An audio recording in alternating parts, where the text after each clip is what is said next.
Hey everyone, Technomentary here. In today's video, I'm going to show you how to update Android Auto on your Android phone. So let's get started. So very first thing you want to do start by is going into your setting. Now from your settings here, you're going to go to apps. And from apps here, you're going to look for Android Auto.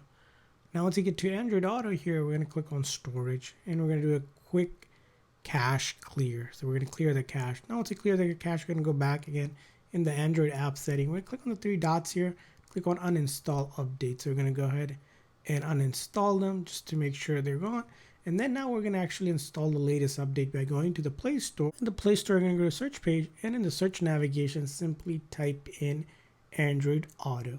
And once you type in Auto, you're going to look for the Android Auto option that is there, and you're going to click on update to begin updating the latest update on for Android Auto. So that's how you update Android Auto on your phone. I hope this video was helpful, so please consider a like and subscribe button for more tips and tricks. I'll see you guys next time.